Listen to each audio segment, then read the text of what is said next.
Guys, I made a huge mistake. Let me explain. So back here, we have my girlfriend's little XR80. We went through and rebuilt this thing over the past couple months.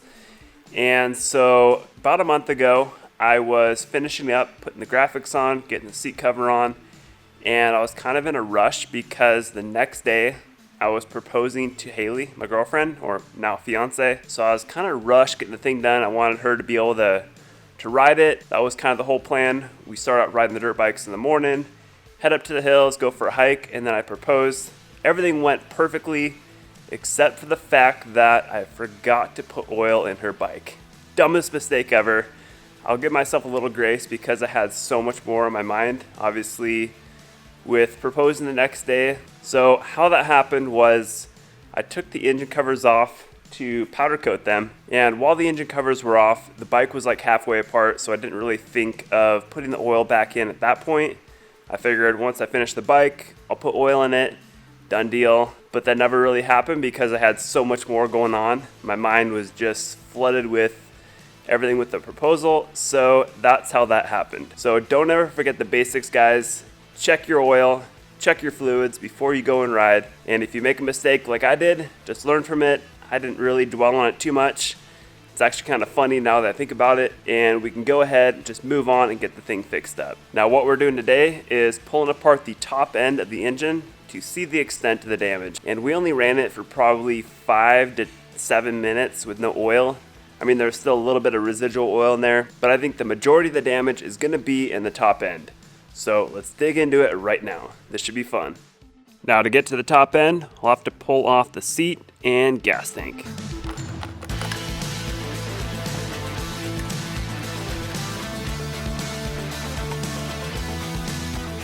It's kind of a bummer to have to tear into this beautiful little bike, but on the flip side, I haven't torn into the engine yet, so at the very least, it's gonna get a new top end.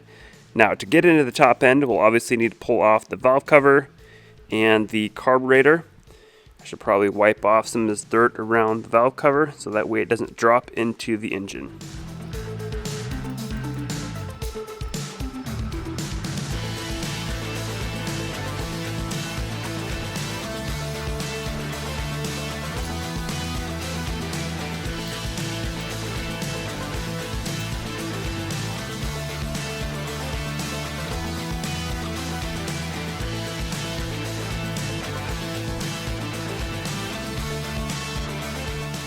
I don't see anything too crazy thus far. Maybe a little bit of wear on that cam lobe there.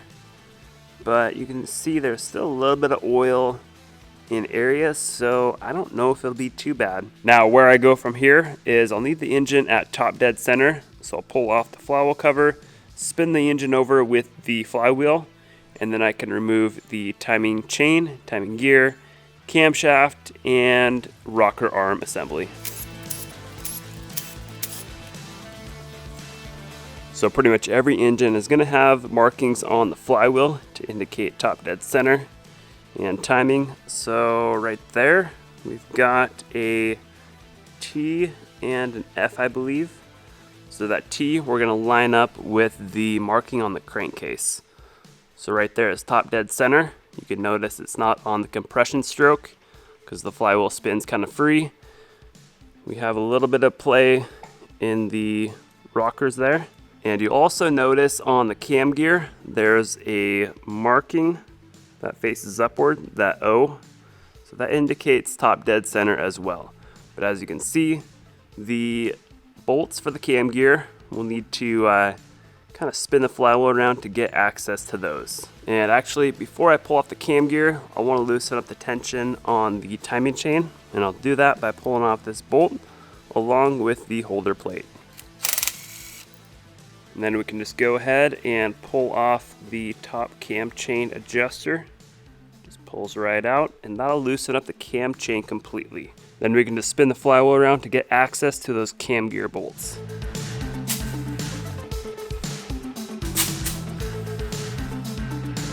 And we can pull the cam gear off of the camshaft.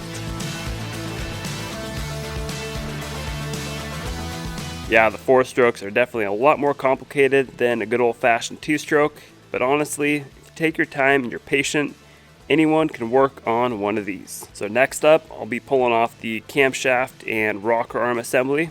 So I'll be pulling off the 4 nuts on top. So those will need to come off evenly, like half a turn at a time.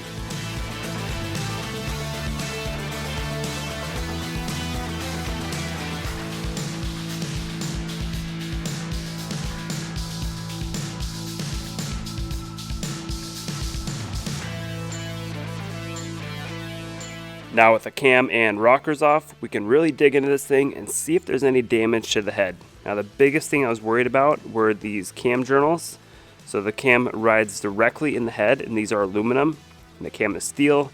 So in a situation where there's lack of oil, these things are gonna get torn up pretty good. Ooh, I see a little bit of wear on them. Shoot. So as you can see, there is some wear in that cam journal. A little bit of wear on that one too. But once we get the head off and the cam and rocker back on here, we'll see if there's any play in there. And if there's no movement up and down in the cam, we might be able to run it as is. Now to pull the cylinder head and cylinder off the engine, I'll actually need to pull the cylinder studs off. You can see there's not enough room to get them out of there. And I'll also need to pull the exhaust as well. Kind of forgot about that. Now to thread these studs out, we'll be using what I call the double nut technique. Yep, you heard that right. 2 nuts for 1 stud. So you just do a nut on either side of a washer and tighten them down against each other. And then you can just simply turn left and it loosens up the stud. Pretty slick deal there.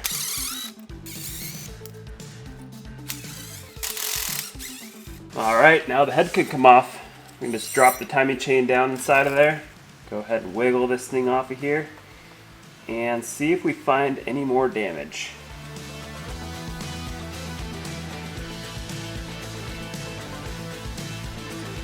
And at this point, the cylinder just slides right off too.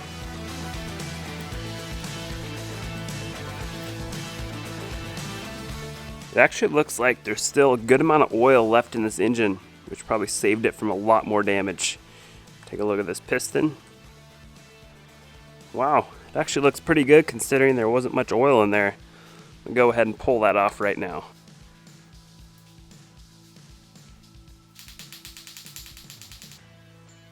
Now for the connecting rod, looks like there's a little bit of wear inside of there. We'll run a screwdriver through there and see if anything catches an edge. It actually feels pretty smooth.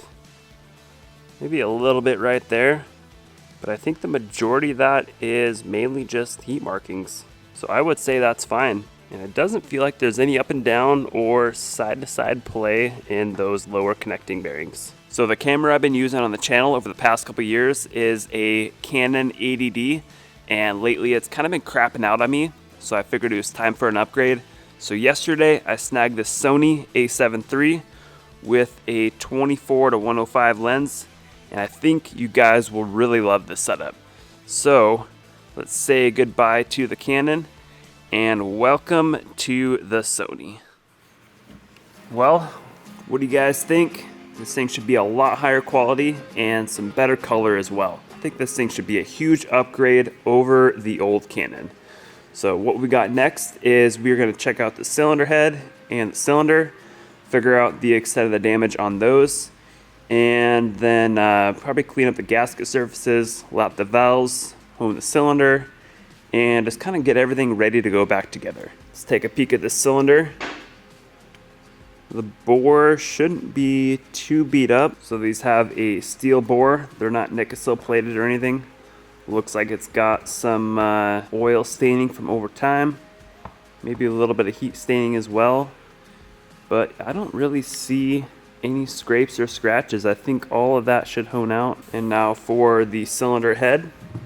The biggest worry here is going to be the cam journals. Let's take a look at these cam and rockers. The cam definitely has some heat coloring on it, and there's a little bit of wear where it rides in the head. Rockers and cam tower seem fine though. No wear on the rocker tips, no wear on the journals. So let's set these in the head. and see what it feels like. So if the cam has up and down play there, I would probably not want to run this head. Yeah, there's really not much play there. And it actually doesn't spin too rough either. Take a closer look at these journals here. They look pretty scraped up, but honestly those scrapes aren't that deep. So I'm thinking I should be able to get away with running this head. I'm gonna take some Scotch-Brite and try to clean up these journals a little bit. See if I can get some of that, those burrs smoothed out.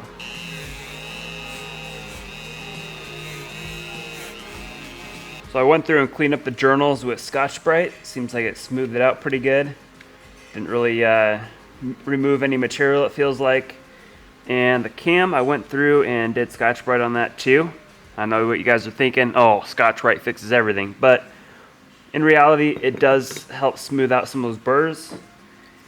And so let's see how it feels now. Yeah, it's a lot smoother for sure. So now that I know the head will be fine, what I'm gonna do next is pull out the valves, valve springs, all that, and lap in the valve seats. Just try to get them to seal perfectly again. So I've got a valve spring compressor here. This allows you to compress the valve spring and pop out those valve spring retainers. Just fish a little magnet in there. Get those retainers out of there. There's one and the other. Slide off the valve springs, pop out the valve. Ooh, they're kind of stuck in there. Some carbon buildup. Those valve seats look fine, they're not cupped out at all. So I'm gonna clean these up on the Scotch-Brite wheel and then lap them into the seats. I'll show you how that's done. Now let's go ahead and see how the Scotch-Brite wheels on the buffer clean up these valves.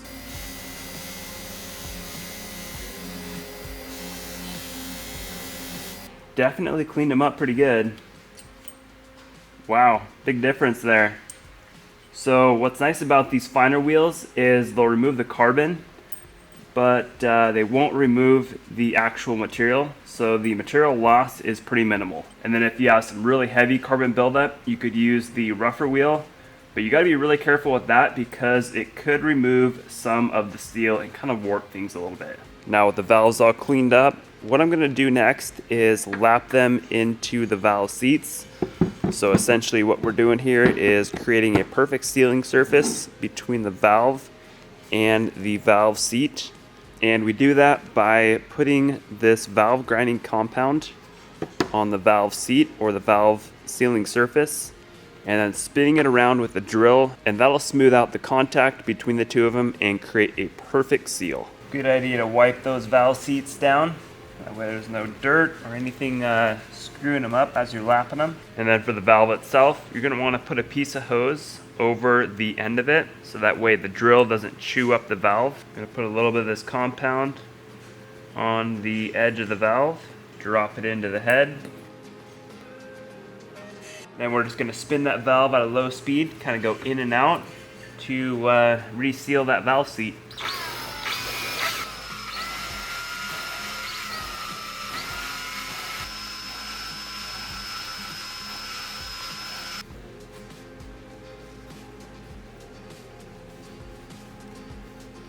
Go ahead and wipe this down. You'll be able to see if it's sealing completely. Make sure there's no pits or anything in that valve seat. Yeah, that looks nice and consistent all the way around. Sweet. Now it's on to the intake valve. Now the next step with the head is to sand all the gasket surfaces to make sure they are perfectly flat.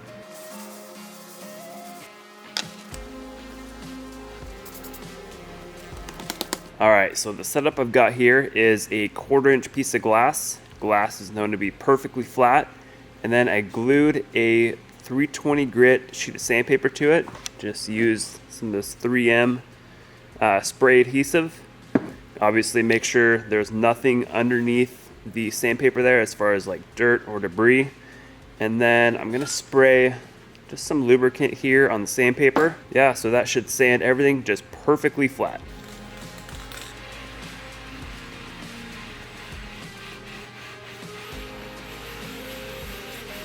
All right, those gasket surfaces look absolutely perfect now. Can't see any low spots or voids in them. So now what I'm gonna do is soak the head in acetone, try to remove all this carbon buildup in the exhaust port and the combustion chamber. And obviously, I'm gonna have to pull out the valve stem seals for that. Now, if you wanna get really technical with the gasket surface, you can use a flat edge. I know this isn't like a perfect machinist tool, but you know what? It'll do. And if you see any low spots, you can measure it with a feeler gauge to really see if it's within tolerance or not. But looks pretty good. Now with the cylinder head soaking, I'm gonna get to work on the cylinder, pull off the timing chain adjuster so that way I can flat sand the top surface, and then also hone out the bore.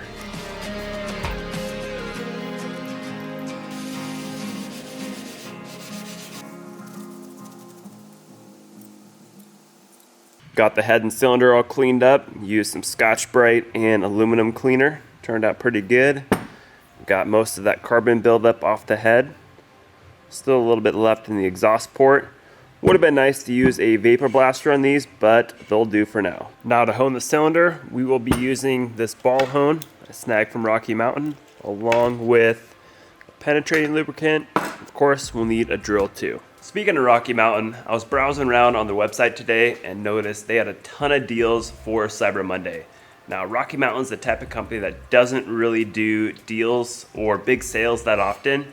So right now is like your only chance to score some deals. I know I'll be grabbing a bunch of stuff from there too. So I will link those Cyber Monday deals down below in the description.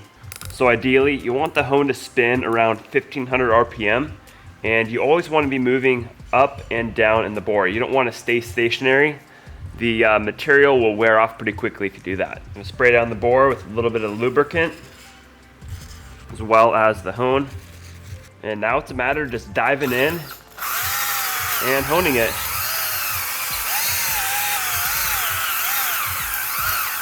Oh, I'm gonna have to change out this battery. I would do maybe like 10 seconds of one direction, flip the drill in the other direction, and go at it again. Still looks like there's a good amount of that staining within the bore, so I'm gonna continue honing until that's all gone.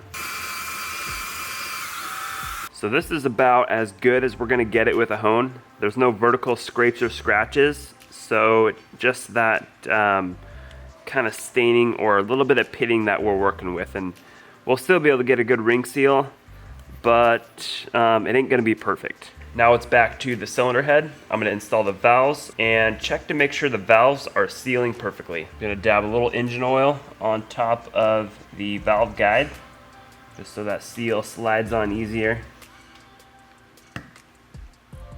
Then we're gonna pop the valve back into place and then install the valve springs and retainer. Then we'll get the valve spring compressor installed on here. And then I'll grab the little retainers with the set of needle nose pliers and drop them right into that little cavity between the valve and the valve spring retainer cap.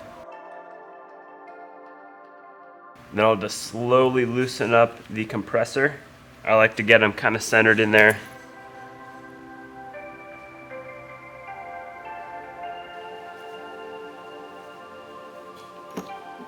That looks pretty good right there. And now we'll do the exhaust side.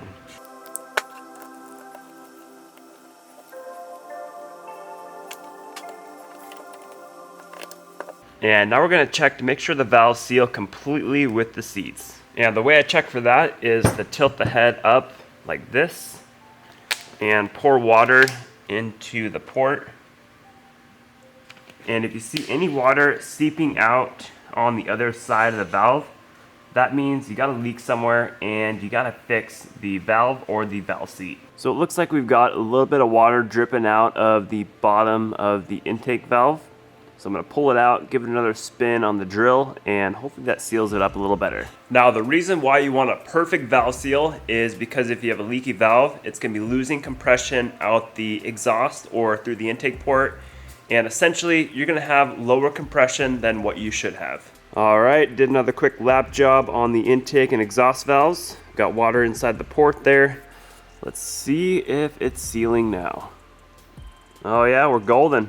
I think we're ready to go back together now. Keep in mind, guys, I'll drop links down below to all the tools we use throughout this process, including the valve spring compressor, the hone, lubricant, valve lapping compound, and all this mess of tools. Now, the parts I'll be replacing include the piston rings, gaskets, wrist pin clips, dowel pins, all that stuff. All this is OEM Honda from Rocky Mountain. So the first thing I'm gonna do here is size up the piston, make sure it is within tolerance of the cylinder bore. Now, to measure the piston to cylinder wall clearance, you can either use a set of calipers or feeler gauges. I would say the feeler gauges are gonna be more accurate. Now, the clearance on this bike should be about 0.1 millimeter. So I'm gonna grab a 0.08, kind of start on the low side and move up. And how we're going to check this is by feeding the piston into the cylinder and putting the feeler gauge right at the bottom of the skirt at the longest edge of it. So the 0.08 barely fits in there. So I would say it's a pretty good starting point for a clearance. Now, if you're going to use digital calipers, you simply just go ahead and measure the skirt of the piston. This way is a little less accurate. We are at 47.48, and then measure the inside of the bore. So we're at 47.54, 47.58. So yeah, that's about where we came up with on the feeler gauges as well. So definitely within spec. Now we're going to measure the ring end gap. I've got the top and second rings here. I'm going to place them inside the cylinder bore. Actually, I'm going to push that ring a little bit farther down inside the bore to get a better reading on it. The very top of the bore on a used cylinder is always a little bit tighter than the center of the bore, just because of wear. Now, for ring end gap, we want about 0.1 millimeter per inch of bore. Now, this bore is 1.85 inch, so that would mean we want about a 0.15 ring end gap. Let's go ahead and check that. Oh yeah, that fits perfect. Little bit of friction there.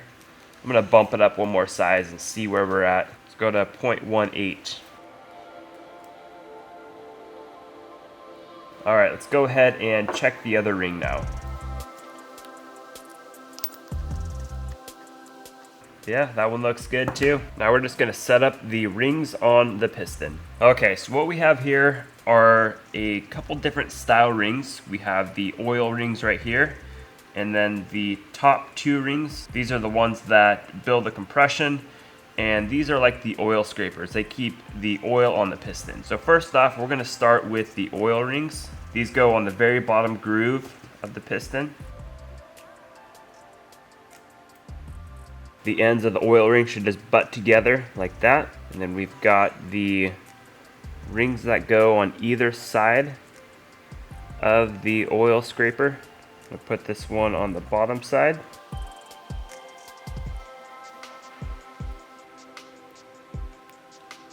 And then this ring goes on top of the oil scraper.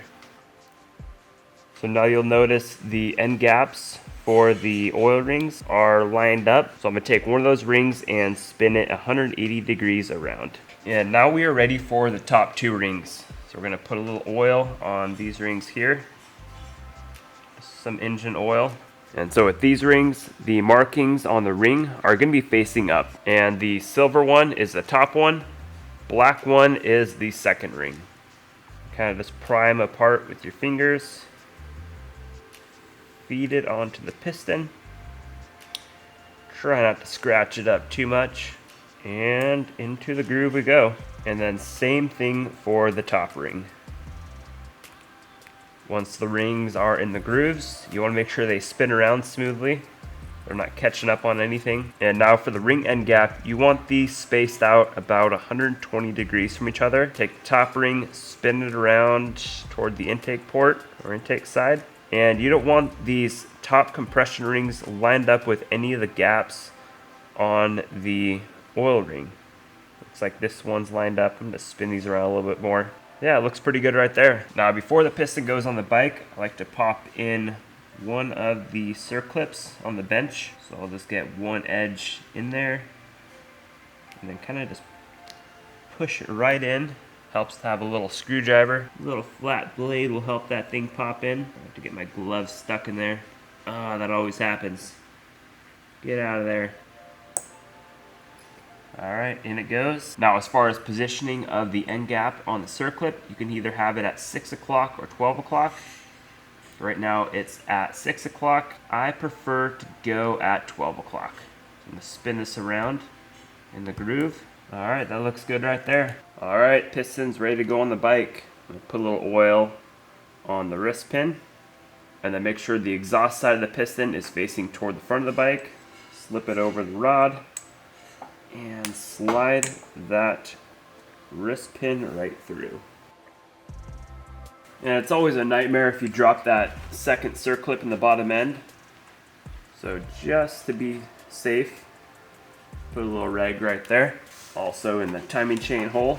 And we can get to work putting the other circlip in. I'm gonna give it a shot, installing it pretty close to, ooh, just about dropped it in there.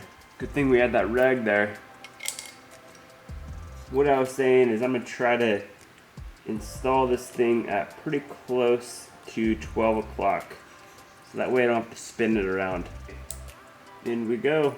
Didn't really work to install at 12 o'clock, so I'm just gonna spin it around. Oh, and by the way, I tried to replace the timing chain on this bike, but on this particular setup, you have to split the cases to replace the timing chain. So decided to go without. Now we're ready for gaskets and new dowel pins. Put a little bit of grease on this gasket, like I always do. We've got some new dowel pins. Always important to replace those. Makes everything slide together like butter. And now for the gasket.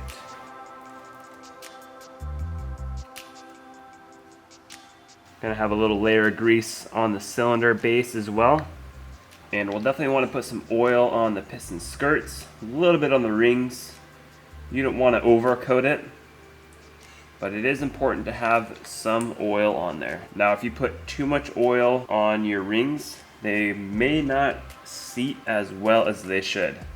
So definitely be pretty conservative with the oil there. Throw a little bit on the inside of the board, just at the bottom. Almost forgot the timing chain tensioner. Had to go install that real quick.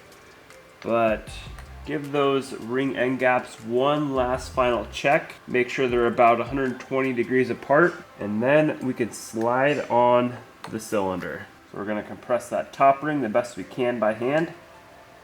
Slide the cylinder on. Oh, gloves are getting stuck in there. One downside of gloves sometimes. And then the second ring just kind of works its way on there. And we can just kind of wiggle the cylinder down. And if there's any like major resistance, you definitely want to stop. Maybe pull the cylinder back off, check things out, and we can fish the timing chain up through the hole, feed it through, make sure it's still connected at the crank, and then just work on sliding the cylinder down. And then those dowel pins will just line up on their own. Now to prep for the cylinder head, this gasket surface has to be completely free of any oil or grease. So I'm going to use some contact cleaner here on a towel. Wipe this thing down, and I'm going to wipe the head surface down as well. Then we've got a timing chain guide that slides in right there. Got a few dowel pins for the head. And then of course the head gasket. Now before I pop the head on, I'm going to get the engine at top dead center, the piston all the way up to the top. And now we're ready for the cylinder head. Looks like we're going to have to go from this side. It's completely fine if that cam chain is down inside the crankcase. I'm going to just use a magnet to get it back up, and I'm just going to wiggle it onto the dowels. Then I'm going to fish that timing chain back up top. On goes the cam chain gear. So we're going to want this with the circle mark facing up. And now we've got the cylinder head studs. And if you remember on the cylinder, there were 2 dowel pins on the flywheel side of the cylinder. And that is the side that the longer studs are gonna go on. We're just gonna use the same technique with the 2 nuts and washer to tighten these down.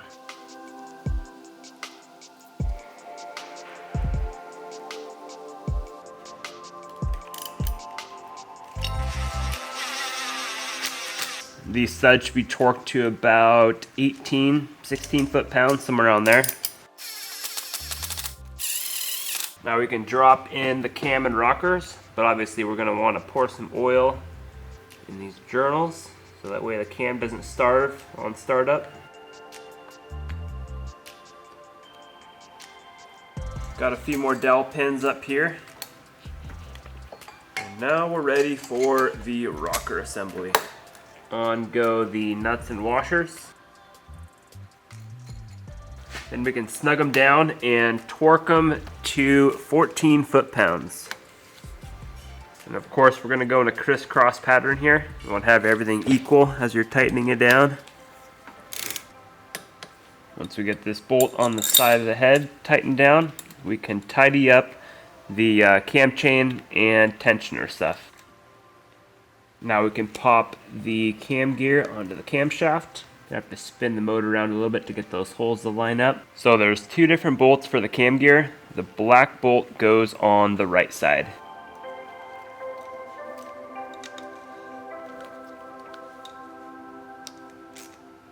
Now the torque spec on these suckers is 8 foot-pounds. Now before we go any further with this, we'll need to make sure the engine is in time. If it's out of time, we'll bend the valve and cause some serious issues. So let's get the flywheel lined up with the crankcase. The T needs to be lined up with the marking on the crankcase. And then up here at the cam gear, the O needs to be facing directly vertical. And you can see the cam bolts are in line with the gasket surface. So we are good to go. Now we can pop in the upper tensioner. So this kind of swivel bolt thing just kind of wiggles into place. There we go. And then the retaining plate goes on. We're just gonna set this at, doesn't really matter where right now. We're gonna adjust this tensioner a little later on. Snug that up. Now while we have the valve cover off and the engine accessible, it only makes sense to check the valve clearance. The engine needs to be at top dead center, which we are at right now. Both intake and exhaust are tight, and that's because of, from lapping the valves, the valve pushes up a little bit when you wear away that material to reseat it. So I'll have to adjust those. So we're just gonna crack loose that retaining nut and spin the adjuster out a little bit. So the spec for this engine is 0.002 inch or 0.05 millimeter for both intake and exhaust. I'm gonna stick the feeler gauge in there, tighten down the adjuster until there's a little bit of friction. Right about there. Snug down the nut, get the wrench back on there. Grab hold of the adjuster with some needle nose pliers and tighten down the nut. And check that clearance once again, make sure there's a little bit of friction there. Yep, that feels good. So the valve clearance is set, timing is done, and it's on to the valve cover, flywheel cover, carburetor, exhaust, gas tank, and seat. And of course, can't forget to put oil in it this time.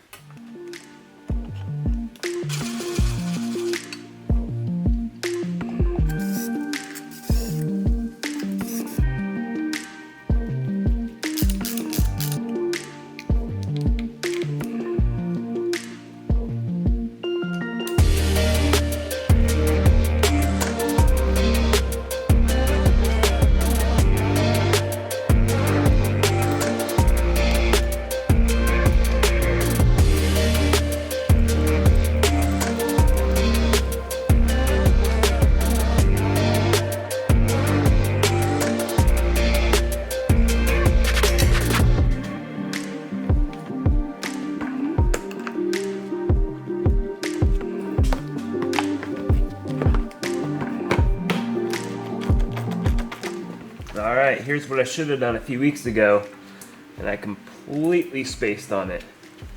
Now the oil I'll be using is Shell Rotella T4 1540.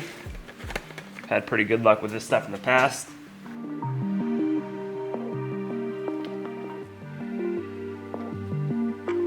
All right, I think we're ready to fire it up. Wish me luck.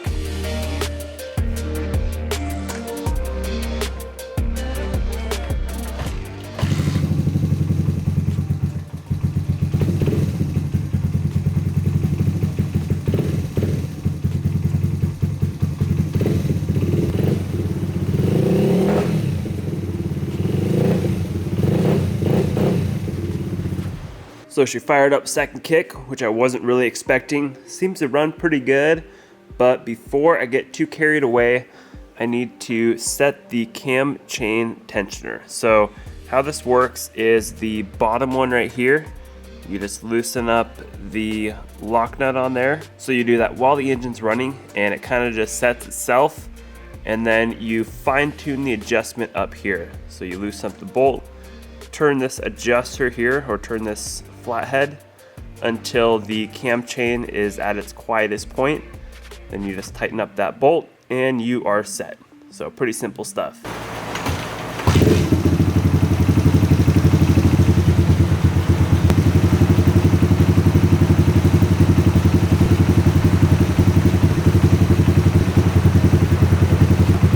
So you can hear right there, it's pretty quiet. And I'm going to turn it all the way around. Yeah, right there is really loud. So right about there is when it gets quiet. Tighten it up right there. That sounds good. I'm gonna go ahead and check the oil again, make sure it's still topped off. And past that, just gotta worry about braking with the new piston. Now for braking, I'm just gonna run it on the stand for about 2 or 3 minutes, just about medium throttle, nothing too crazy. Shut it off, let it cool down completely. Fire it up again on the stand, run it for about another 2 or 3 minutes, but being a little bit harder on the throttle this time. Let it cool down, and then tomorrow I'll go out and ride it around the driveway and stuff, put some load on it, kind of get on it hard to seat those rings in, and past that, we should be good. Thank you so much for watching this video, guys. I hope you picked up a thing or two. I know I definitely did. I learned not to forget to put oil in your bike. That's pretty important, kind of ruins some things. But I had a ton of fun bringing you guys through the process of a top-end rebuild on a 4-stroke. So that's it for today. Also, one more thing, I will be doing the giveaway drawing for the CR250 cylinder heads. I'll be doing a live YouTube video within the next couple days, so keep an eye out for that. Well, catch you guys on the flip side, and till then, keep it prime.